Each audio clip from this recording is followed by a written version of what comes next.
Di daerah asteroid yang terisolasi di sebelah barat daya laut kehancuran, petir bergerak seperti ular. Asteroid-asteroid itu memiliki listrik yang menyala mengalir melalui mereka saat busur listrik merayap di atasnya. Awan abu-abu menutupi seluruh area seperti kain abu-abu jelek yang sangat mengganggu penglihatan. Di dalam asteroid berbentuk perisai berwarna abu-abu, Kaisar Hiu Laut dan Shenren sedang duduk bersila di sebuah ruangan yang luas. Napas mereka teratur saat mereka berkultivasi. Jingle, jingle, lonceng yang jelas muncul dari sebuah cincin di jari Shenren. Dia terbangun dari kultivasinya, matanya bingung. Sinar listrik dari jarinya memasuki cincin itu, sedetik kemudian, sebuah pesan masuk ke otaknya. Wajah bingung tersapu dari wajah Shenren. Dia terguncang, dan cahaya ajaib keluar dari matanya. Saudara-saudara kita di Laut Kehancuran telah mengirimiku berita aneh. Kaisar Hiu Laut harus menghentikan kultivasinya, wajahnya masam ketika dia bertanya, ada yang salah. Apakah mereka baik-baik saja? Sebelum kita pergi, kita telah memberitahu mereka untuk tidak membicarakan perselisihan dengan siapapun selama ini, bukan? Puluhan tahun yang lalu, Kaisar Hiu Laut telah mendukung Xian di dasar laut-laut kehancuran. Dia telah menyinggung kelima klan dan menyerang Neptunus dan Ferel. Setelah itu, kelima klan menjadi marah.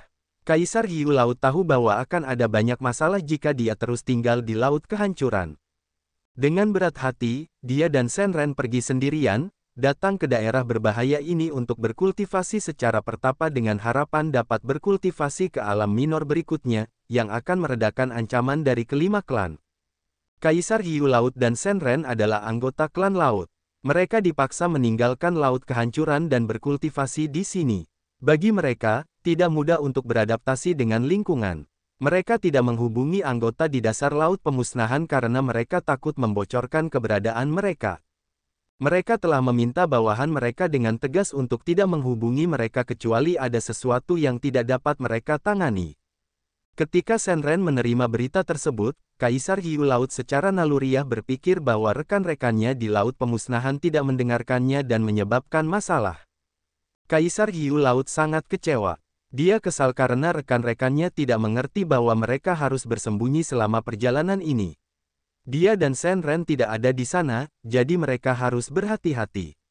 Mereka seharusnya melakukan semuanya dengan sangat hati-hati. Jika yang lain tidak memprovokasi mereka, anak-anak akan mendengarkan dengan baik. Mata Shenren menunjukkan kesedihan. Dia tahu anggota klan laut itu. Setelah dia dan Kaisar Hiu Laut pergi, mereka harus memberikan banyak keuntungan. Pasukan yang menaruh dendam terhadap Kaisar Hiu Laut sekarang mendapat dukungan rahasia dari 5 klan, mereka mulai menyerang prajurit klan laut. Saat ini, prajurit klan laut harus bertahan hidup dengan terhuyung-huyung. Mereka harus terus bergerak. Jika dasar laut-laut pemusnahan tidak luas, rekan-rekan mereka tidak akan bisa hidup lagi. Shenren tahu segalanya. Penyebab semuanya adalah dia dan Kaisar Hiu Laut telah memilih pihak Xian pada saat kritis. Mereka telah membuat marah 5 klan, membuat mereka berwajah ungu karena murka. Apa yang terjadi? Kaisar Hiu Laut mendesah. Tepatnya, itu kesalahan kita. Jika kita tetap di dasar laut, siapa yang berani menyerang mereka? Bagaimanapun, aku tidak menyesalinya. Jika dermawan kita tidak melatihku, kita tidak akan memiliki Kaisar Hiu Laut hari ini. Aku pasti sudah mati. Kita berutang padanya. Benar, kita berutang padanya. Shenren mengangguk. Detik berikutnya, matanya berbinar. Prajuritku mengirim berita yang mengatakan bahwa seseorang datang kepada mereka dan memberitahu mereka koordinat wilayah masuk. Dia meminta Anda dan saya untuk pergi ke sana dan memeriksa. Itu adalah pintu masuk wilayah ke wilayah terpencil. Pintu masuk wilayah terpencil. Kaisar Hiu Laut terkejut. Dia memasang wajah tegas. Bagaimana mungkin? 7 klan berusaha sekuat tenaga untuk menemukan pintu masuk wilayah terpencil. Tidak ada yang mendapatkan apapun. Siapa yang cukup baik untuk memberitahu kita tentang pintu masuk ke wilayah terpencil? Bagaimana dia bisa menemukannya? Karena dia dari wilayah terpencil, Shenren tersenyum. Dia Xian. Kaisar Hiu Laut gemetar hebat, apakah kamu yakin? Itu dia. Dia telah memanggil menara simbol kekuatan Upanishad di depan rekan-rekan kita. Dia mengatakan bahwa dia tidak bermaksud jahat. Dia ingin kita pergi ke wilayah terpencil, karena dia ingin berbicara dengan kita tentang sesuatu, kata Shenren. Kaisar Hiu Laut merenung selama beberapa detik lalu mengangguk dengan tegas. Kita akan kembali ke Laut Kehancuran. Jauh di bawah Laut Kehancuran terdapat area misterius yang mematikan. Area ini memiliki tekanan air yang mengerikan, dan air lautnya memiliki warna abu-abu kehijauan yang aneh. Ratusan pusaran air muncul di area ini seperti mulut aneh yang menganga, di mana tersembunyi sebuah lorong menuju luar angkasa yang tidak diketahui. Banyak prajurit Laut Kehancuran mengetahui area ini. Beberapa ahli hebat telah datang ke sini untuk menjelajah, memasuki pusaran air tersebut. Namun, semuanya menghilang. Selama puluhan ribu tahun, beberapa ahli alam leluhur wilayah juga telah memasuki pusaran air tersebut. Namun, tidak satu pun dari mereka yang kembali ke domain Laut Kehancuran. Beberapa telah memasuki kehampaan sejati, mereka terpaksa kembali tanpa membawa apapun kecuali hasil budidaya mereka yang rusak. Ratusan pusaran air tampak seperti bunga aneh yang mekar di daerah ini. Karena banyak orang telah hilang di sini, daerah ini menjadi tempat terlarang. Tidak ada yang menemukan jejak harta karun di sini. Setelah waktu yang lama, tidak ada seorang pun datang ke sini untuk menjelajah lagi, membuat tempat itu sunyi dan tandus. Hari ini, sebuah tengkorak perlahan menuju pusaran air aneh itu. Awalnya, itu kecil, saat melintas, tengkorak itu menjadi besar. Swoosh! Tengkorak itu akhirnya berhenti. Anehnya, itu adalah Pulau Tengkorak Klan Tulang Putih. Setelah Pulau Tengkorak itu berlabuh, beberapa anggota Klan Tulang Putih merangkak keluar dari rongga yang kosong. Hiro adalah pemimpinnya ditemani oleh Gei, leluhur wilayah lain dari Klan Tulang Putih. Sekitar 10 ahli lainnya mengikuti mereka dalam perjalanan ini. Di dalam tengkorak itu tergeletak peti mati orang tua kerangka kecil itu. Hiro dan Gei melihat begitu banyak pusaran air, wajah mereka terkejut. Ternyata di sini, tidak heran mengapa kita tidak dapat menemukannya. Meskipun kita tahu salah satu pusaran ini adalah pintu masuk, kita tidak tahu yang mana. Jadi, bagaimana kita berani melompat masuk? Tanya Gei. Petik 2. Seorang ahli alam abadi dari Klan Tulang Putih kita dulu datang ke sini untuk menjelajah. Tapi, dia tidak pernah kembali, kata Hiro. Haruskah kita melompat masuk sekarang? Tengkorak kecil itu bertanya, matanya penuh kerinduan, si Yan ada di langit kedua alam abadi. Dia memiliki simbol asli awal mutlak kehidupan, jadi dia bisa membangunkan orang tuaku, kan? Petik 2. Itu tergantung pada kemampuan supernatural yang diberikan simbol asli awal mutlak kehidupan kepadanya. Tapi, jika dia memanggil kita, dia pasti yakin. Gei menjelaskan. Mendengarnya, tengkorak kecil itu menjadi gembira, mengangguk lembut padanya. Kita datang sedikit lebih awal. Kita harus menunggu klan hantu. Montesi menyuruhku menunggu jika kita datang lebih awal. Dia akan lebih lambat dari kita karena klan hantu jauh dari sini, kata Hiro. Baiklah, klan Tulang Putih kemudian menunggu dalam diam. Setelah beberapa saat, sebuah pesawat ulang-alik kristal besar yang seperti kapal selam tersembunyi tiba. Pesawat itu tidak terlihat di sepanjang jalan, jadi banyak anggota klan Tulang Putih terkejut ketika tiba-tiba muncul di pulau tengkorak mereka. Hiro menenangkan mereka karena mereka tahu itu dari klan Pantom. Pesawat ulang-alik kristal berhenti, dan seorang gadis kecil muncul. Mengikutinya adalah Meiji, ahli dengan pesona yang tak tertandingi. Sekitar 10 orang cantik dari klan Pantom berjalan di belakang mereka. Mereka semua mengenakan pakaian yang indah, yang menonjolkan penampilan mereka yang cantik dan bakat luar biasa. Mereka semua berdiri dengan hormat di belakang gadis kecil itu. Montesi, kau lebih cepat dari yang kukira. Hiro membiarkan timnya meninggalkan Pulau Tengkorak dan memindahkan peti mati bersama-sama. Kemudian, dia mengangkat satu tangan, meraih kekosongan, Pulau Tengkorak menyusut dan menjadi titik putih kecil, yang ia masukkan ke gelabelanya. Kelompok klan Pantom keluar dari pesawat ulang-alik. Gadis kecil itu terkekeh dan membuka mulutnya seolah-olah sedang memakan buah. Dia menelan pesawat ulang-alik kristal besar itu lalu berkata, kami agak terburu-buru. Kami mempercepat langkah, karena kami takut ketahuan. Tidak baik berlama-lama di sini. Karena kami tidak ingin ketahuan, haruskah kami masuk ke sana? Tanya Hiro.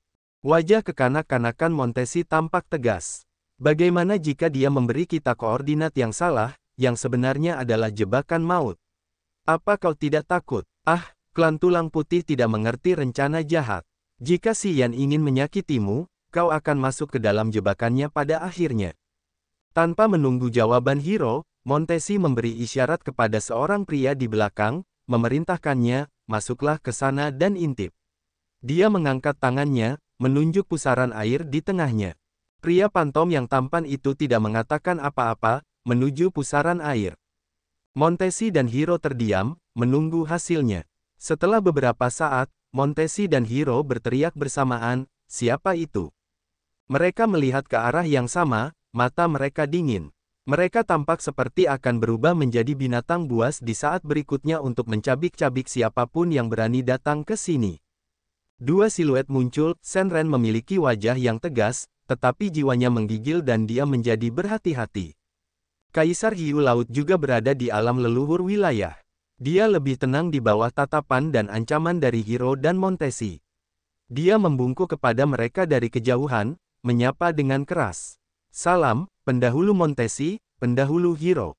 Kaisar Hiu Laut, Meiji berteriak kaget. "Mengapa kamu di sini?"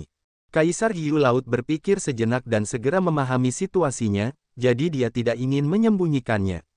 "Xian mengirimiku pesan dan memintaku untuk datang. Sepertinya aku bukan satu-satunya yang diundang. Anak itu telah mengingat kebaikan lama. Dia mengingatmu. Dia tidak jahat." Mendengarnya, Montesi mengangguk. "Jika Xian memintamu untuk datang, kami akan mengikut sertakanmu. Tapi, tahukah kau apa yang menanti kita di Desolate Territory?" "Apa?" Kaisar Hiu Laut tidak benar-benar tahu situasinya. "Tiga makhluk absolute beginning. Kami tidak tahu seberapa kuat mereka. Ditambah lagi, ada ahli teritori Ancestor Realm dari klan Devouring. Ada banyak faktor yang tidak pasti. Apakah kau yakin akan ikut?" Montesi bertanya sambil mengerutkan kening. Pikiran Kaisar Hiu Laut terguncang, ketakutan karena kata-katanya. Dia hanya menerima pesan dari Xian, yang memintanya untuk datang ke sini. Dia tidak tahu betapa rumitnya situasi Desolate Territory. Itu membuatnya ragu-ragu. "Pikirkan baik-baik," Montesi menambahkan. Namun, saat ini, pria tampan yang telah melompat ke pusaran air seperti yang diminta itu kembali sambil mengangguk dengan wajah gembira. "Benar, itu adalah pintu masuk wilayah. Tidak masalah. Ayo." Montesi tersenyum, melambaikan tangannya. Dia membawa anggota klan Pantom, terjun dengan berani ke dalam pusaran itu. Hiro dan anggota klan Tulang Putih juga terjun ke pusaran air, menghilang bersama Montesi dan Meiji. Shenren memasang wajah serius, ragu-ragu. "Jika Montesi benar, begitu kita memasuki wilayah Desolate, nyawa kita akan terancam. Makhluk-makhluk absolute beginning tidak mudah dihadapi, terutama dengan ahli sejati dari klan Devouring. Sudahkah kalian memikirkannya?" Melayang di depan ratusan pusaran, Kaisar Hiu Laut tampak khawatir dan termenung. Setelah beberapa saat, dia berkata dengan tegas, "Mari kita ambil risiko sekali ini." "Baiklah." Shenren tidak terdengar ragu lagi, lalu mereka berdua terjun ke pusaran air. Setelah beberapa saat, beberapa bayangan muncul. Hiro, Montesi, dan yang lainnya muncul di atas sungai yang biasa disinggahi Ming Hao dan Xuan He di luar wilayah Desolate. Begitu mereka datang, mereka melepaskan kesadaran jiwa untuk mencari. Segera, mereka menemukan Xian berdiri seperti tombak di dekat pintu masuk wilayah. "Xian!" Meiji tak kuasa menahan teriakannya, wajahnya yang cantik tampak bahagia. Jika Montesi dan Hiro tak ada di sini, ia pasti sudah melompat ke pelukannya. Waktu berlalu bagai sungai yang panjang. Puluhan tahun berlalu secepat kedipan mata. Meiji menjadi lebih seksi. Ia bagaikan bunga yang mekar dengan sangat indah.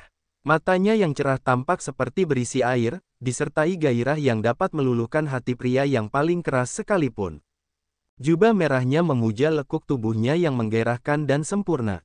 Rona merah bibirnya dapat membangkitkan gairah pria manapun dan mendidihkan darahnya. "Akhirnya kalian memasuki wilayah leluhur." Xian tersenyum padanya, lalu mengangguk untuk menyambut Montesi dan Hiro. Matanya berbinar saat melihat kerangka kecil itu, bertanya sambil tersenyum, "Oh, kalian juga di sini. Xian, bisakah kau menyelamatkan orang tuaku?" Para anggota klan Tulang Putih membawa dua peti mati, berdiri di belakang kerangka kecil itu.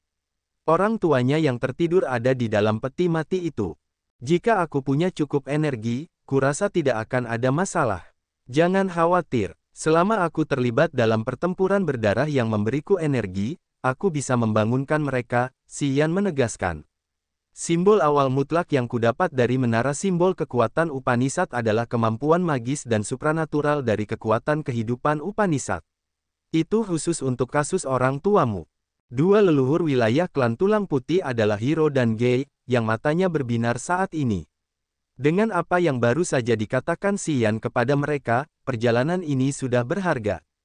Apakah kau tahu bahwa semua ahli di Laut Kehancuran sedang mencarimu dan pintu masuk ke wilayah Desolate?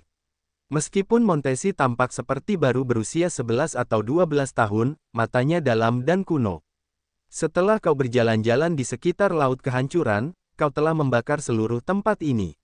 Bocah, kau berani bermain keras. Aku tidak berani, Xian tampak masam. Aku hampir mati, tetapi aku beruntung. Selama aku masih hidup, aku selalu punya harapan. Mentalitas yang bagus. Montesi tersenyum terkejut. Kita harus membicarakan syaratnya terlebih dahulu. Xian tidak mengoceh lagi. Dia menenangkan diri, menatap Hiro dan Gei. Aku bisa membangunkan mereka, dan aku juga punya menara simbol kekuatan Upanishad. Aku bisa berjanji padamu bahwa jika kau mendapatkan bahan untuk menyempurnakan simbol asli awal mutlak, aku akan membantumu menyempurnakannya. Hiro dan Gei saling berpandangan lalu mengangguk senang. Mereka menunggunya menjelaskan syaratnya. Dengan cara yang sama, aku juga bisa menyempurnakan simbol asli awal mutlak untuk klan hantu. Di wilayah terpencil, aku semacam tuan rumah. Aku bisa memberitahumu detail dan rencana awal. Xian menoleh ke Montesi sambil berbicara, syaratku sederhana. Dua makhluk awal mutlak, Hui dan Devor, belum pulih dari kerusakan serius mereka. Kita akan bergandengan tangan dan menyerang mereka. Kita perlu membahas hasilnya. Aku harap kau tidak akan menghancurkan struktur wilayah terpencil. Jangan berpikir bahwa wilayah terpencil adalah halaman belakangmu dan menyerbunya. Aku ingin kau menjaga semuanya di sini dalam kondisi normal. Petik 2. Kau ingin kami menghancurkan atau mengusir benda-benda yang tidak termasuk wilayah terpencil keluar dari tempat ini. Itukah yang kau inginkan? Montesi menyela. Kau bisa mengatakannya, Xian tidak menyembunyikan apapun. Aku dari wilayah terpencil, dan keluarga serta teman-temanku tinggal di sini. Aku tidak ingin sesuatu yang buruk terjadi pada mereka. Bagaimana dengan wilayah terpencil? Hiro bertanya dengan nada rendah. Dia pemilik Desolate Territory, dan bagian-bagian tubuhnya terpisah. Apa yang harus kita lakukan? Desolate, biar aku yang menanganinya. Itu salah satu syaratnya, Xian berkata dengan tegas. Bagaimana menurutmu? Montesi mengusap dagunya, bertanya pada Hiro. Ada dua makhluk absolute beginning. Mudah untuk dibagi di antara kedua klan, bukan? Aku tahu Whitebone Clan punya sesuatu dengan Devor, jadi kurasa kalian tertarik pada Devor, kan?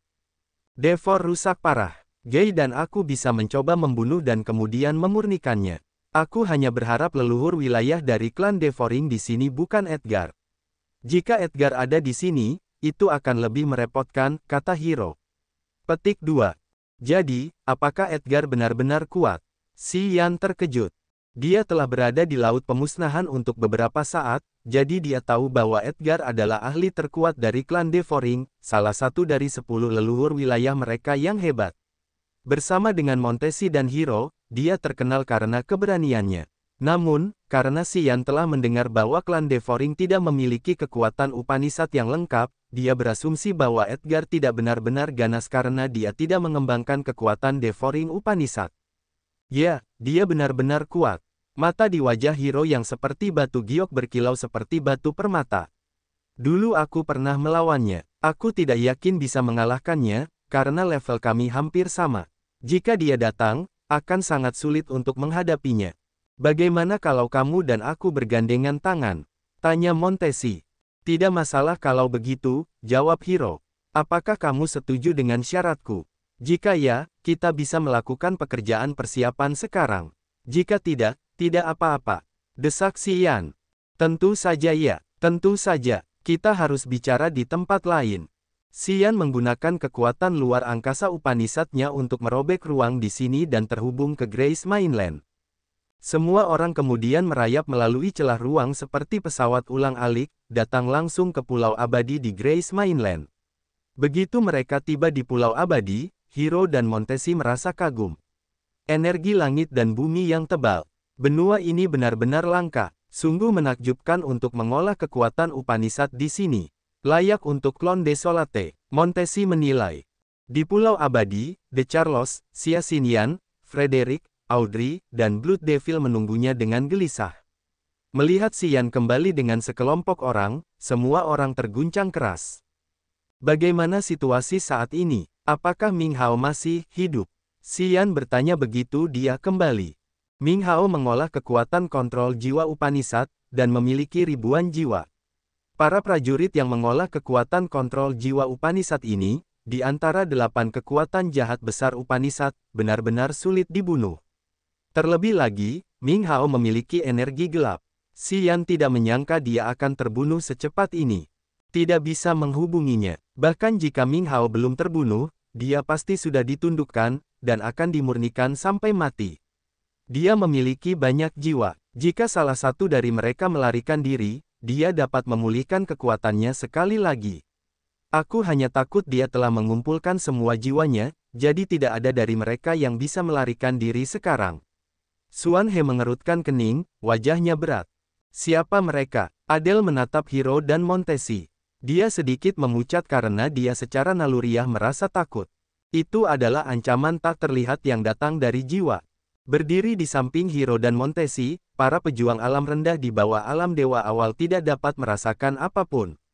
Namun Adele, De Charlos, dan Frederick telah memasuki alam abadi, dan kepekaan mereka pun meningkat. Mereka samar-samar bisa merasakan aura yang sangat mengerikan dari mereka.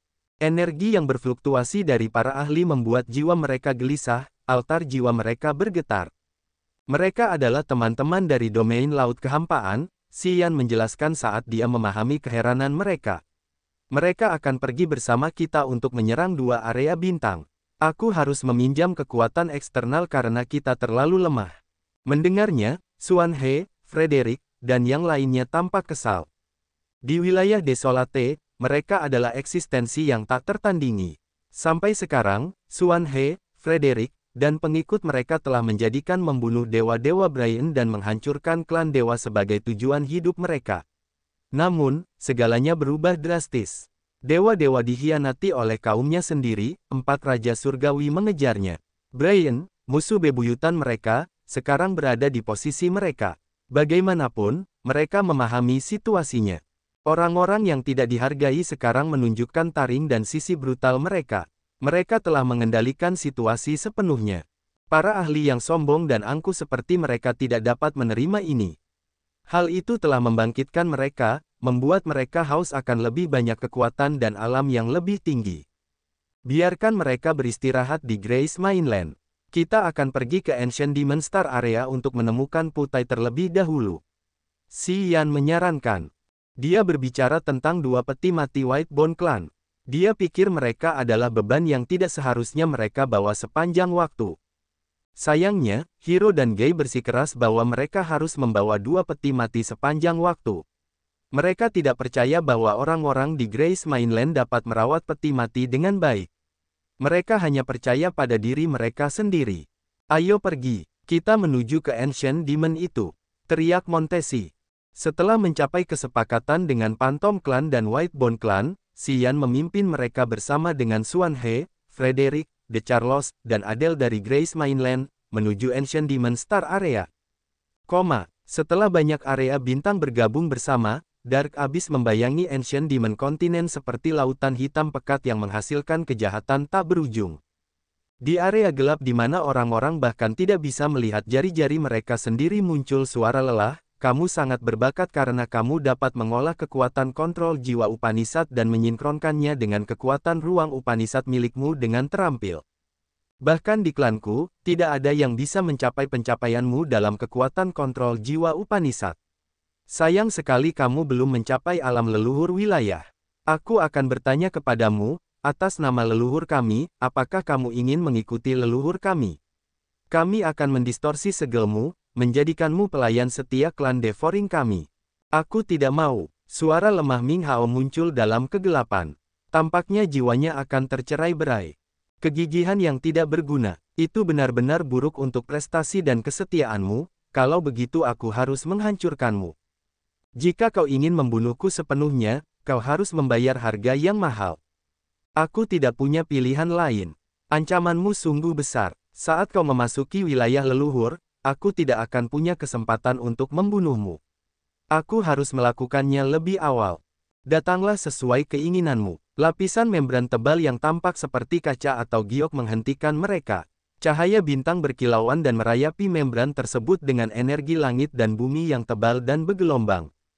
Itu adalah dinding wilayah, penghalang dan membran yang memisahkan area bintang. Ketika banyak area bintang yang lebih kecil telah bergabung bersama untuk menciptakan area bintang Grace Mainland, lapisan-lapisan itu diciptakan oleh dinding area bintang dari area bintang kecil.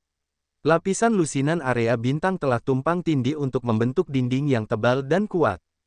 Gei dari klan Tulang Putih berada di langit pertama alam leluhur wilayah.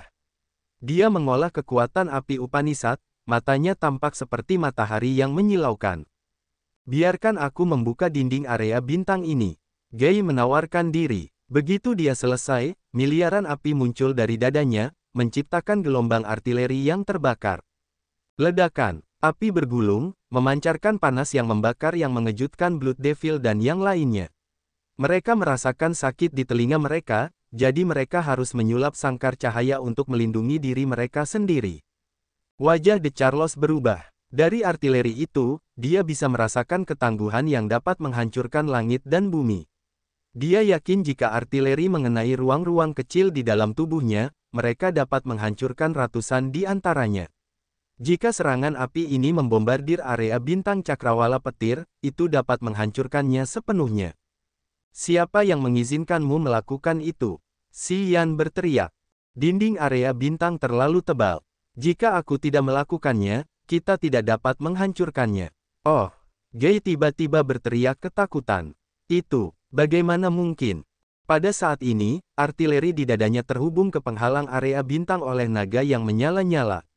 Naga itu panjangnya beberapa ribu meter, sebesar gunung. Ia terus-menerus menjilati penghalang dengan lidahnya yang membara. Gelombang energi tak terlihat datang dari kristal, membran seperti batu giok. Itu tampak abadi, seolah-olah itu adalah kehendak Tuhan. Boom, boom, boom. Naga api itu meledak tiba-tiba, percikan api terkirim kemana-mana. Para anggota klan Pantom dan klan Tulang Putih harus mundur untuk menghindari percikan api yang mengerikan itu. Gei ketakutan. Tidak masuk akal bahwa penghalang bintang memiliki energi serangan balik yang kuat. Dari mana energi ini mungkin berasal? Oh, ketika aku bergerak melewati penghalang, aku tidak menghadapi serangan apapun. The Charlos bingung. Dia datang ke penghalang, menggunakan kekuatan luar angkasa Upanishad untuk membuka jalan. Dia melakukannya dengan tenang. Hiro dan Montesi saling bertukar pandang. Mereka melihat wajah serius dan berat di wajah masing-masing. Montesi mengamati sekeliling dan berkata, penghalang yang dipasang Desolate dapat mencegah orang luar, atau para prajurit dari wilayah lain. Namun, para prajurit dengan auranya di dalam jiwa tidak akan terpengaruh. Ya, ambil contoh kalian. Kau lahir di Desolate Territory, jadi kau memiliki auranya. Kau tidak akan menghadapi serangan balik dari penghalang itu. Namun, kita tidak termasuk di tempat ini. Secara naluriah, tempat ini akan memperlakukan kita sebagai musuh. Hiro berkomentar. Tidak heran mengapa anggota klan Devoring tidak berjalan di sekitar 3 area bintang besar. Sepertinya itu karena penghalang area bintang. Xuan He mengerti. Kita harus mengambil jalan The Charlos, kata Si Yan. Tepat setelah itu, mereka saling mengikuti untuk bergerak melalui jalan itu. Kaisar Hiu Laut dan Shenren berjalan di ujung barisan, mereka tampaknya ingin mengatakan sesuatu. Mereka bertemu Si Yan setelah Hiron dan Montesi, tetapi dia tidak berbicara dengan Kaisar Hiu Laut. Itu membuat Kaisar Hiu Laut curiga. Dia ingin mencari kesempatan untuk bertanya kepada Si Yan tentang niatnya karena dia telah mengundangnya ke Desolate Territory. Si Yan sengaja tertinggal di belakang. Dia memperhatikan anggota klan Tulang Putih dan klan Pantom memasuki area bintang iblis kuno dengan bantuan The Charlos. Setelah hanya dia, Kaisar Hiu Laut, dan Shenren yang tersisa, Xian berbicara dengan tulus, jika kau tidak membantuku di Laut Kehancuran, aku pasti sudah terbunuh. Tidak peduli mengapa kau melakukan itu, aku berutang budi padamu. Aku sudah bilang padamu untuk datang ke wilayah Desolate tanpa niat jahat. Kau berjuang untuk hidup di wilayah Laut Kehancuran, jadi kupikir kau harus pergi ke wilayah Desolate dan mencoba peruntunganmu di sini. Aku akan berusaha sebaik mungkin untuk memberimu pertemuan yang hebat. Pertemuan? Seperti apa? Kaisar Hiu Laut bertanya dengan skeptis. Kau akan tahu saat itu tiba. Xian tersenyum misterius. Kaisar Hiu Laut tidak bertanya lebih jauh. Dia mengangguk dan melangkah ke area bintang iblis kuno bersama Shenren. Di dalam gugusan kegelapan yang pekat muncul suara-suara benturan jiwa yang dahsyat. Tampaknya banyak sekali hantu dan jiwa yang telah meninggal sedang bertarung, saling mencabik di sana. Putai dan para prajuritnya mengepung benua iblis kuno, mengamati dengan dingin dan menunggu hasilnya. Tiba-tiba, sinar bintang melesat dari jarak yang sangat jauh. Cahaya bintang membawa aura yang mengguncang bumi dan energi yang menusuk. Itu adalah serangan asteroid yang hebat. Ribuan asteroid yang bersinar seperti gunung melesat menuju benua iblis kuno. Putai mengubah wajahnya dan melolong, suaranya menusuk melalui lautan darah. Ratusan anggota klan Devouring dengan kulit hijau tua terbang keluar dari kegelapan seperti binatang buas. Sebagian besar dari mereka berada di alam dewa yang baru mulai, dan beberapa di alam abadi. Mereka semua memiliki mata zamrud, menunjukkan sifat buas dan kasar mereka. Menerima perintah Putai, mereka mulai mendesak kekuatan mereka. Sungai merah tua, kabut dan asap yang erosif, gelombang energi yang merusak, kimayat yang dingin. Segudang yang hebat, kekuatan jahat telah dimunculkan. Banyak incipien extend muncul, dan dunia salju yang sangat besar meledak dan menyerang asteroid-asteroid tersebut. Putai memasang wajah yang menyeramkan. Meskipun matanya merah, dia tidak bisa menyembunyikan kegembiraannya. Xian, akhirnya kau datang. Haha, aku sudah meminta Paman Labit untuk menjaga Ming Hao tetap hidup untuk memikatmu. Meskipun kau terlambat, akhirnya kau di sini. Banyak prajurit yang dulu bergantung pada Ming Hao, Xuan He, dan Frederick, mengelilingi Putai hari ini, menjadikannya pemimpin tertinggi mereka. Di dalam aliran asteroid yang deras, Xian berdiri di atas batu besar, matanya dingin dan merah tua. Dia menatap Putai, memeriksanya, lalu berkata, tidak disangka kau telah mencapai alam abadi. Langit kedua, lumayan, aku takjub, sepertinya kau telah menelan banyak energi akhir-akhir ini. Putai juga memiliki warisan Bloodthirsty dan penerimaan Devour. Dia telah menguasai kekuatan Devouring Upanishad dan 8 kekuatan jahat yang hebat. Tidak ada yang bisa menilai pertumbuhan Devouring Power Upanishad lebih baik daripada Xian. Melihat Putai memasuki langit kedua alam abadi, dia tahu bahwa yang lain telah membunuh banyak orang untuk mengumpulkan energi. Karena itu adalah tubuh Wederson, pohon kuno kekuatan dewa miliknya adalah ciri khasnya. Meskipun Putai memiliki alam yang mendalam, dia masih perlu mengumpulkan kekuatan dewa, dan kekuatan dewa yang dihasilkan oleh Devouring Power Upanishad, memiliki esensi ki dari para prajurit yang mati sebagai sumber utamanya. Xian, kamu dan aku telah hidup bersama untuk waktu yang lama, aku tahu segalanya tentangmu. Tapi kamu tidak tahu apa-apa tentangku. Jadi, kamu tidak bisa mengalahkanku. Kamu bahkan tidak memiliki satu kesempatan pun. Putai tampak panik, menyeringai bahagia. Aku akan membunuhmu, lalu memakan jiwa dan tubuhmu. Aku pasti akan maju lebih jauh. Semua yang kamu dapatkan dalam hidupmu selama ratusan tahun akan membantuku mencapai tujuanku. Kamu adalah dorongan terbesar bagiku untuk menjadi leluhur wilayah. Aku telah menunggumu untuk waktu yang lama. Dia telah menganggap Xian sebagai musuh yang ditakdirkan sejak dia mengetahui bahwa Xian telah menerima warisan Bloodthirsty, dan roh cincin yang sebenarnya menganggapnya sebagai tuan. Dia telah memutuskan dalam hatinya bahwa dia akan mengambil kembali semuanya. Dia telah membuat begitu banyak rencana. Namun, Ming Hao menangkapnya pada saat yang kritis. Ming Hao telah menyegelnya, dan dia hampir menghilang. Dia telah memutuskan bahwa dia ingin Xian dan Ming Hao Layu untuk memelihara jiwanya dan mengumpulkan energi untuk mencapai alam leluhur wilayah. Gemuruh, gemuruh, gemuruh. Energi yang dahsyat dan merusak datang dari tubuh Putai saat aura Bloodthirsty naik dan meroket secara besar-besaran. Energi spiral meluas darinya. Begitu menyentuh asteroid, semuanya meledak menjadi debu. Mata Putai berwarna merah tua saat dia menggunakan amukan. Suasana hati yang negatif berlipat ganda dengan gila-gilaan, gumpalan asap putih mengepul keluar dari pori-porinya. Ini pertarungan antara Xian dan aku. Sejak awal, dia dan aku seharusnya tidak ada di waktu yang sama. Putai menoleh ke bawahannya, berbicara dengan acuh tak acuh, hanya satu dari kita yang bisa hidup. Setelah yang satu ditelan, dia akan melengkapi yang lain. Aku adalah kepala muda klan Devoring, yang dipilih oleh leluhur. Xian dipilih oleh Bloodthirsty. Ini adalah pertarungan yang sudah ditakdirkan. Ini adalah pertarungan yang belum selesai antara makhluk absolute beginning Devor dan Bloodthirsty.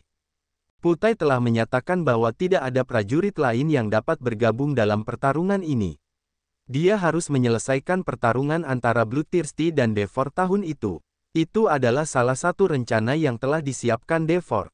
Memang benar mereka harus menyelesaikan pertempuran itu sendiri. Master telah membuat aturan bahwa kita hanya memiliki satu master, yang harus lahir dari darah. Sayangnya, dia tidak memperkirakan bahwa Devor akan mengganggu rencananya.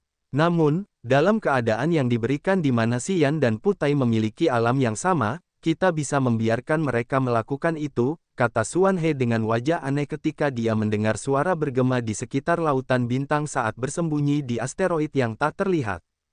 Frederick memejamkan mata untuk merasakan sejenak dan kemudian berkata, Putai hebat. Secara tegas, dia telah mewarisi segalanya dari Master, tidak hanya kekuatan Devoring Upanishad, tetapi juga 8 kekuatan jahat lainnya. Pada saat ini, kompetensi Putai setara dengan Master kita dari tahun itu. Dia menoleh untuk melihat Xian. Xian memperoleh kekuatan melahap Upanishad dan kekuatan kematian Upanishad, tetapi dia belum mengolah sisanya. Selain itu, tubuh Wederson, yang dimiliki Putai, diciptakan dari tulang-tulang guru kita. Dia lebih mirip guru kita, dan guru kita tidak terkalahkan saat itu. Apakah kamu yakin kita tidak boleh ikut campur dalam pertempuran mereka? Hiro, Montesi, dan Gay mendengar percakapan antara Xuan He dan Frederick, lalu meminta lebih banyak detail. Hiro dan Montesi terkejut, tetapi mereka tampak lebih tertarik. Montesi berkata, mereka berdua berada di langit kedua alam abadi, dan mereka mewakili haus darah dan melahap. Ini akan menjadi luar biasa. Aku ingin melihat hasilnya. Dengan kekuatan-kekuatan melahap Upanishad, jika Putai membunuh Xian, dia akan mendapatkan semua yang dimiliki Xian. Xuan He merenung dan kemudian berkata, dengan cara yang sama, jika Xian membunuh Putai dan memurnikannya, dia akan mendapatkan semua yang dimiliki Putai.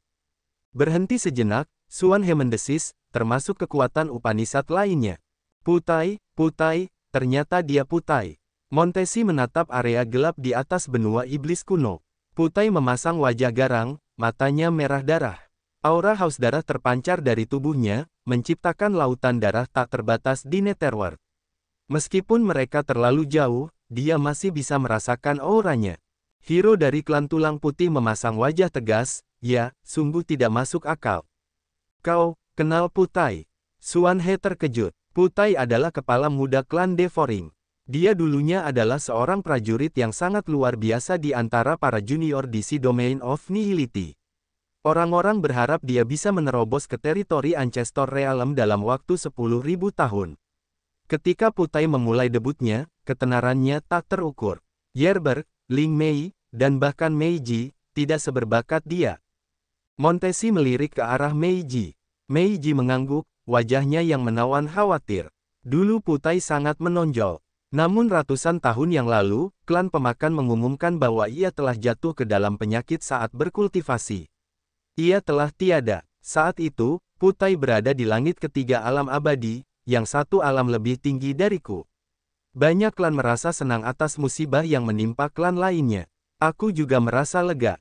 Ternyata ia tidak mati karena penyakit. Mereka telah mengirimnya ke wilayah terpencil agar tetap rendah hati. Tidak heran mengapa klan pemakan tidak tampak murung atau berduka atas kematiannya. Ketika aku mendapat berita itu, samar-samar aku berpikir bahwa Putai masih hidup. Karena ia tidak muncul di wilayah laut kehampaan selama ratusan tahun, kami perlahan-lahan percaya bahwa itu adalah kisah nyata. Meiji memberi tahu mereka tentang profil Putai. Putai datang ke sini dengan jiwanya. Jiwanya telah mencapai langit ketiga alam abadi, tetapi ia harus berkultivasi lagi dengan tubuh yang baru. Meskipun ia tampak seperti baru berada di langit kedua alam abadi, ia dapat menggunakan kekuatan seorang ahli langit ketiga alam abadi. Ia mengingatkan Xuan He dan Frederick tentang intimidasi Putai di masa lalu, memberi tahu mereka bahwa ia lebih kuat dari yang mereka kira. Tidak heran mengapa Putai dapat membunuh saudaraku dan menelan dua roh cincin. Xuan San dan roh cincin tidak dapat melawan jiwa di langit ketiga alam abadi. Xuan He mengingat kisah-kisah sedih itu, merasa sedih. Ya, Putai tidak biasa. Tetapi, Xian tidak lebih buruk. Kau bingung karena kau khawatir. Montesi berseri-seri, berjinjit untuk menepuk bahu Meiji, yang membuatnya tampak lucu. Gadis kecil yang konyol, Xian memiliki kekuatan melahap Upanishad dan menara simbol kekuatan Upanishad. Bahkan aku tidak bisa melihatnya. Dia juga bukan orang biasa. Kau terlalu khawatir. Mereka akan bertanding secara adil dan setara. Xuan He, Frederick, dan Adele melihat gerakannya, tidak tahu apakah harus menangis atau tersenyum. Tingginya sekitar 1,2 meter, sedikit imut, di sisi lain, Meiji adalah orang dewasa yang seksi. Ketika dia menepuk bahu Meiji untuk menenangkannya, itu terlihat sangat canggung. Ya, kau benar, nenek. Aku terlalu gugup. Meiji menenangkan dirinya, tersenyum malu. Dia perlahan menenangkan dirinya. Nenek, Xuan He dan yang lainnya tercengang seolah-olah bola mata mereka akan jatuh. Mereka menatap Montesi dan merasa bahwa kognisi mereka terdistorsi. Tetap diam dan saksikan pertandingan yang menakjubkan. Hero terdengar bersemangat. Orang-orang kemudian kembali fokus pada pertarungan. Swosh, swosh, swosh. Begitu banyak bayangan datang dari berbagai sudut area bintang ini. Kapal perang, kereta perang, dan kereta terbang berkumpul seperti awan hitam. Raungan dan lolongan Putai menggelegar, bergema di sekitar area bintang. Dia diam-diam memerintahkan pasukan bawahannya untuk datang dan bersiap untuk perang berdarah. Pada saat ini, puluhan ribu pasukan yang telah tunduk pada pasukan Haus Darah dan memuja Putai sebagai tuan baru mereka telah tiba. Orang-orang itu berasal dari pasukan di bawah suku kegelapan kekaisaran, para pengembara iblis abadi, dan bahkan pasukan yang dulu dikendalikan Ming Hao dalam kegelapan. Para ahli dari banyak pasukan ditundukkan selama 100 tahun Putai di sini. Mereka memuja makhluk awal mutlak Devor dan menjadi pelayan setia Putai.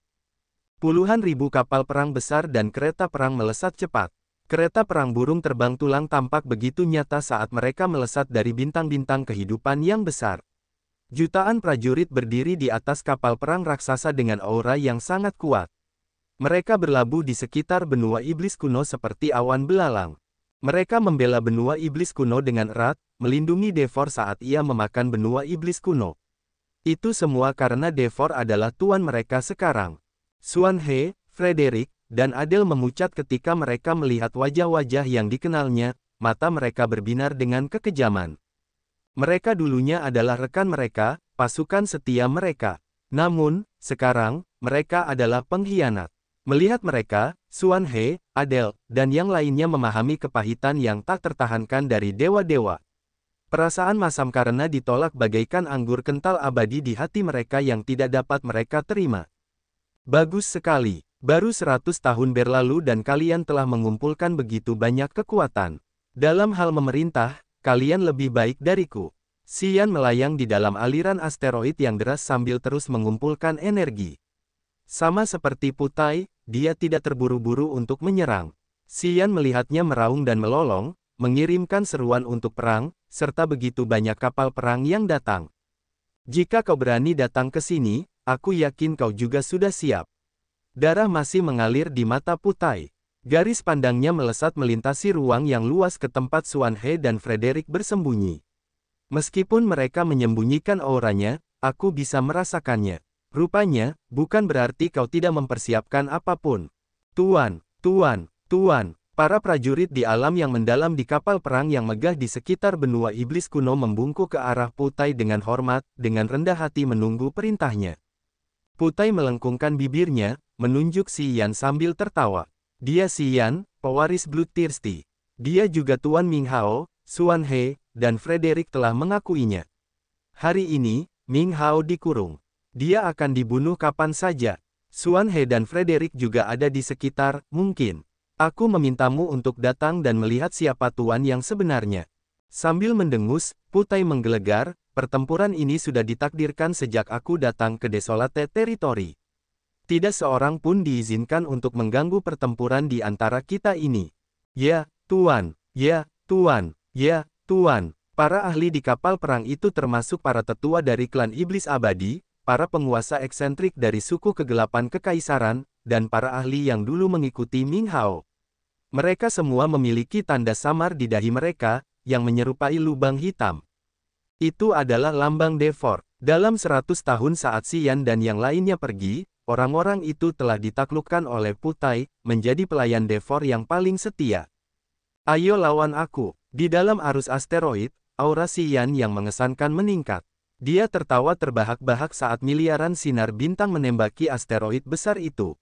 Batu-batu itu menjadi berkilau dan transparan, dengan sinar listrik bergerak-gerak. Energi mereka melonjak dan terpancar seolah-olah tidak akan terkuras bahkan setelah 1 miliar tahun. Keluarlah dari sini. Mata Putai merah padam, wajahnya panik. Dia mengangkat tangannya ke arah Dark Abyss. Sepertinya dia memiliki tangan di kehampaan yang dapat menarik seluruh langit ke bawah. Gemuruh, gemuruh, gemuruh. Ledakan yang menghancurkan bumi muncul dari Dark Abyss. Lautan darah besar muncul dari kegelapan. Mengikuti lautan darah adalah pulau-pulau, yang masing-masing memiliki fluktuasi energi yang mengerikan. Energi-energi itu milik 8 kekuatan jahat Upanishad, termasuk kontrol jiwa, kematian, korosi, kegelapan, kekacauan, kehancuran, keputusasaan, dan kimayat. Pulau-pulau dari 8 warisan besar di tanah terlarang lautan darah. Xuan He berteriak menusuk telinga. Frederick juga berubah warna karena ketakutan. Memang, dia telah menyatu dengan roh cincin dan memperoleh seluruh lautan darah di tangannya, ternyata ke-8 pulau itu dapat bekerja secara ajaib seperti ini. Pulau pengendali jiwa, pulau kematian, pulau korosi, pulau kegelapan, pulau kekacauan, pulau kehancuran, pulau keputusasaan, dan pulau kimayat ditarik dari kegelapan, melayang di atas kepala Putai. Semua orang melihat dan menemukan lautan darah tak berujung bergoyang di atas kepalanya. 8 pulau membentuk lingkaran di lautan darah. Ledakan. Pulau lain terbang keluar dari lautan darah. Itu hitam pekat, berputar seperti mulut besar iblis yang bisa menelan seluruh dunia. Itu adalah Pulau Devoring. Pulau Devoring terbang keluar yang terakhir, mendarat di tengah lingkaran yang dibuat oleh 8 pulau, menanamkan pada mahkota kepala Putai. Swosh, swosh. Aura negatif begitu tebal, dan energi brutal dan haus darah itu tak berujung seperti sungai deras yang telah mengalir selama miliaran tahun dan tidak akan pernah berhenti. Semua keluar dari tubuh Putai, memasuki Pulau Devoring di kepalanya. Hampir pada saat yang sama, 8 pulau dari 8 warisan telah menyemburkan 8 sungai ajaib yang mempesona, yang terhubung ke Pulau Devoring. Mereka tampaknya menjadi satu kesatuan, yang merupakan cara untuk menggabungkan kekuatan Devoring Upanishad dan 8 kekuatan Upanishad lainnya dengan sempurna. Mereka tampak seperti formasi kuno dari era awal mutlak, yang dapat memicu kekuatan paling jahat di dunia ini. Aura Putai terus meningkat, dan rona merah di matanya menjadi lebih tebal. Selaput darah muncul di kulitnya, membentuk seperangkat baju besi alami.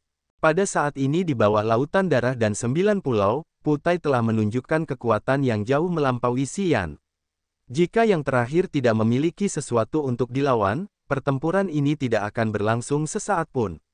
Putai akan memukulnya dengan keras dan membunuhnya sebentar lagi.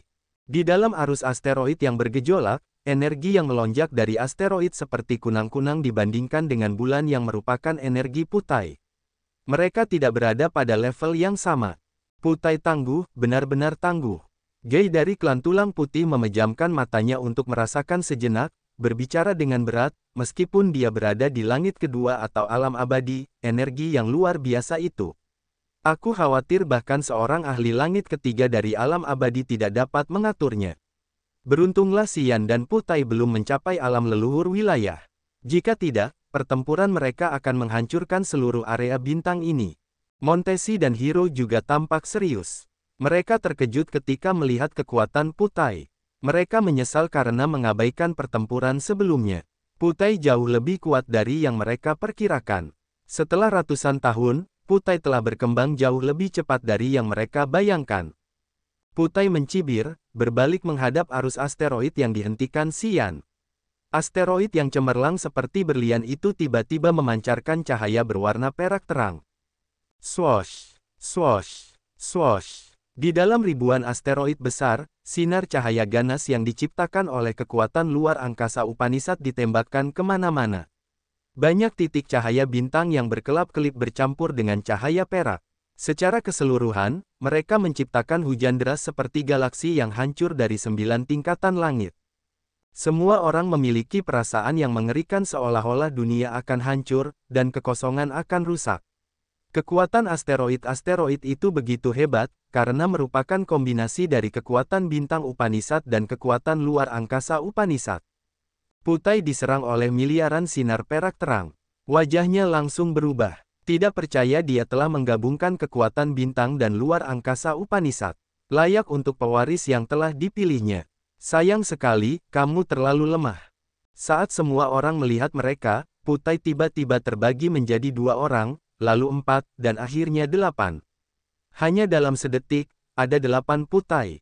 Medan magnet kehidupan, kekuatan dewa, dan aura jiwa dari 8 Putai adalah sama. Mereka melompat, berhamburan ke 8 pulau. Seketika, 8 pulau dari 8 Upanishad kekuatan jahat berubah menjadi pulau tulang putih dengan kejahatan yang tak berujung. Swoosh, swoosh, swoosh. Lautan darah menghasilkan cahaya merah darah yang merembes ke 8 pulau. Tubuh Putai membesar seperti iblis jahat dan seluruh dunia menggemakan suaranya yang arogan. Kamu memiliki Upanishad kekuatan bintang dan luar angkasa, tetapi aku memiliki ke-8 Upanishad kekuatan yang menyatu menjadi satu. Bahkan Bloodthirsty belum pernah mencapai level ini sebelumnya. Bagaimana kamu bisa mengalahkanku? Putai meluncurkan 8 kekuatan Upanishad-nya, termasuk kontrol jiwa, kematian, korosi, kegelapan, kekacauan, kehancuran, keputusasaan, dan kimayat secara bersamaan. Dari Pulau Devoring, energinya membombardir arus asteroid. Banyak jiwa menunjukkan taring tajam mereka sementara energi kematian yang tebal menciptakan segel tangan berdarah.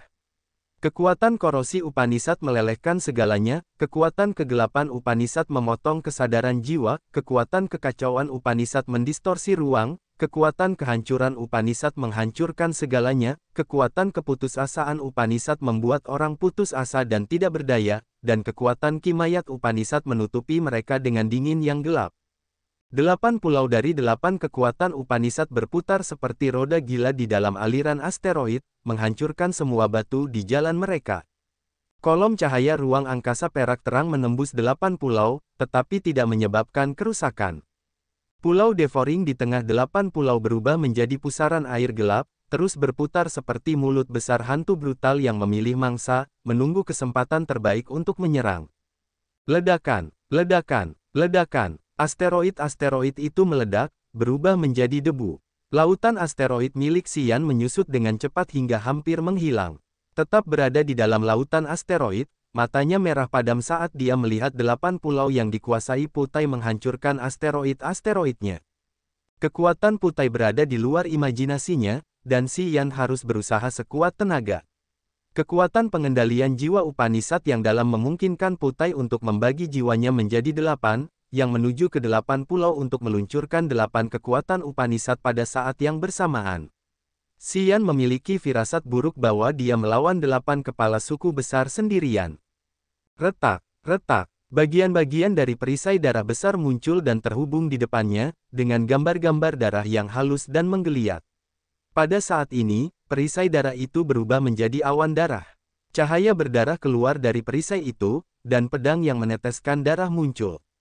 Pedang dan perisai berdarah itu adalah senjata Bloodthirsty. Sebelum Bloodthirsty mencapai alam leluhur teritori, keduanya adalah dua senjatanya yang ganas dan berguna. Xian mewarisi pedang darah dan perisai darah. Dia perlahan-lahan menemukan kekuatan senjata yang dapat bekerja sama dengan kekuatan Upanishad miliknya untuk meningkatkan daya mematikan senjata tersebut. Awan darah melayang ke arah Putai dan mata jahat pada pedang darah terbuka. Seberkas cahaya berdarah melesat keluar dari awan, menebas salah satu dari 8 Putai. Hahaha, Putai tertawa terbahak-bahak. Dia membuka lengannya seolah ingin menarik seluruh dunia ke dalam pelukannya. Tanpa diduga, tubuhnya kemudian menelan cahaya darah dan perisai darah. Cincin pembuluh darah di jarinya berkilau seolah memanggil sesuatu.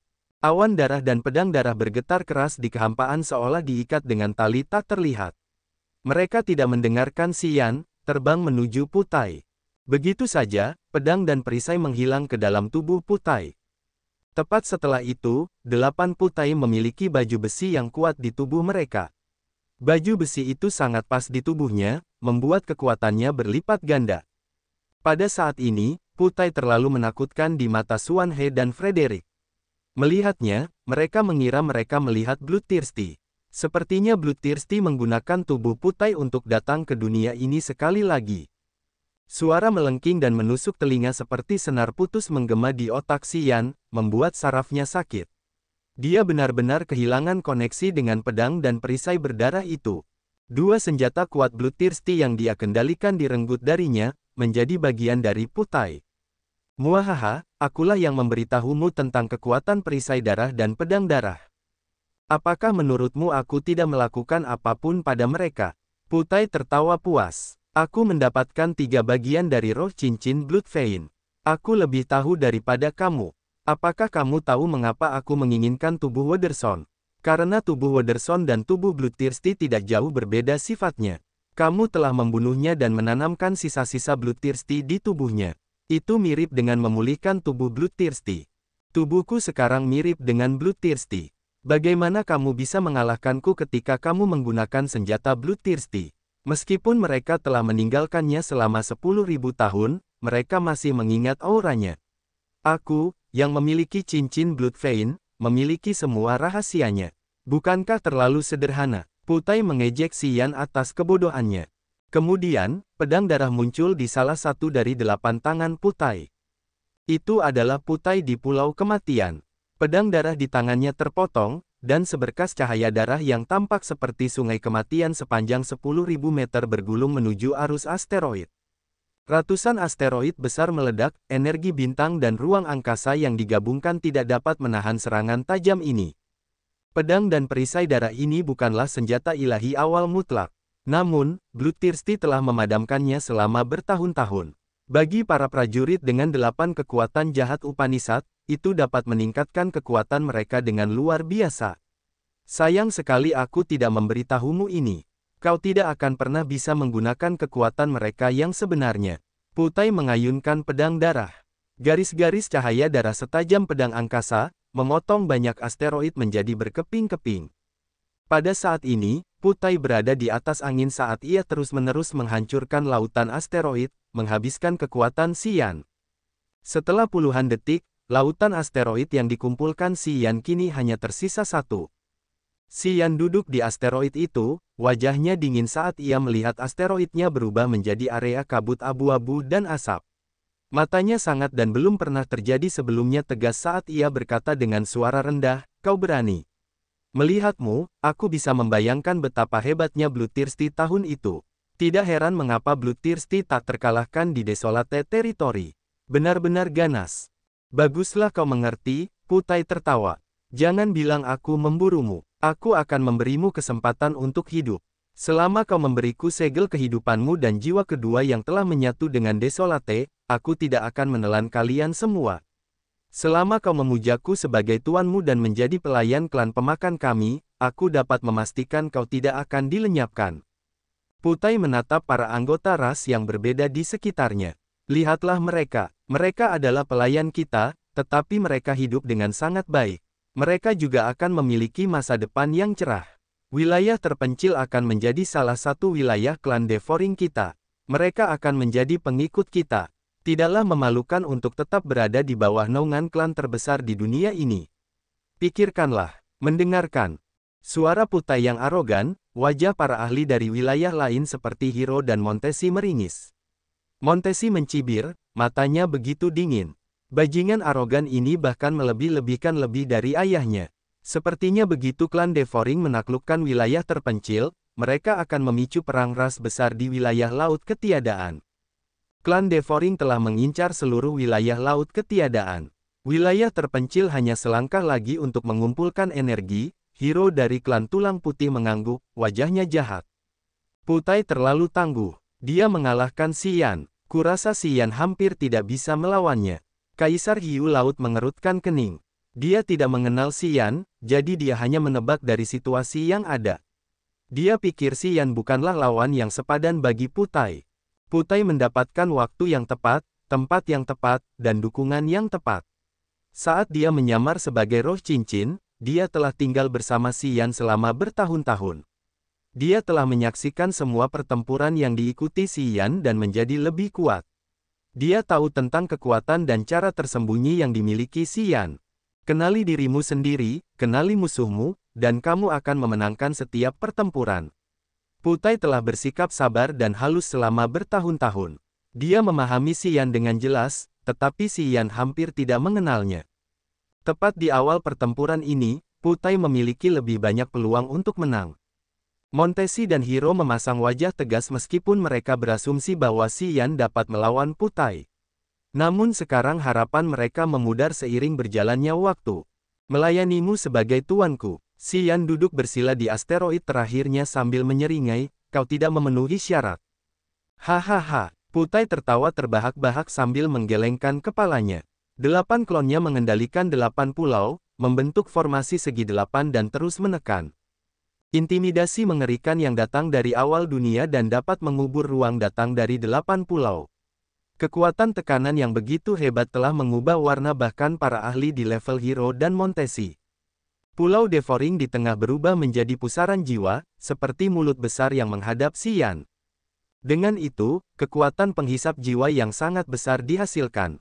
Altar jiwa Xian, di bawah pengaruh kekuatan penghisap, perlahan muncul dari tubuhnya. Dia tidak bisa bergerak untuk menghentikan yang lain mengambil altar jiwanya keluar dari tubuhnya.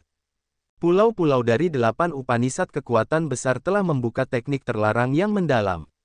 Jangankan kamu, bahkan leluhur wilayah yang sebenarnya tidak dapat bergerak dalam situasi ini. Tunggu aku menelan dan memurnikanmu. Patuhlah. Haha, aku telah mendambakan Upanisad kekuatan ruang, bintang, dan kehidupan selama bertahun-tahun. Mereka harus menjadi bagian dari Upanisad kekuatanku. Putai berteriak dengan gembira.